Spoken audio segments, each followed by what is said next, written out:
ব্যবস্থা করতে হবে। সুতরাং আমাদের মনে রাখতে হবে সেই রংপুর থেকে যে আন্দোলন সংগ্রাম, সেই সংগ্রাম কিন্তু আমাদের প্রত্যেকটা মানুষের মধ্যে আমাদের একসঙ্গে কাজ করে আমরা স্বৈরাচারের দোষীদেরকে তারা সুন্দরভাবে দেশ পরিচালনা করবে এবং সন্দেহকারী যারা আহত হয়েছেন তাদের সুস্থতা কামনা করে আমি আমার বক্তব্য শুরু করছি। সমস্ত জায়গাতে দেখতে চাই না, কোনোভাবেই আমরা দেখতে চাই না। সবাইকে ধন্যবাদ।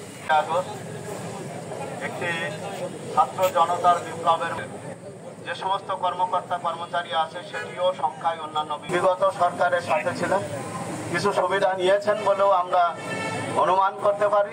সে কারণে তাকে যে এখানে পদায়ন করা হয়েছে, সেই পদায়নের বিষয়টি নতুন সরকারের কাছে আমরা বিবেচনার জন্য আর্জি রাখছি।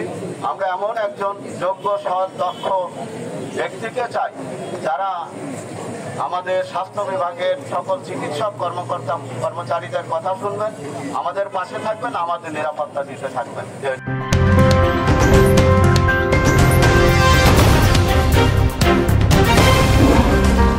Voice of Tiger.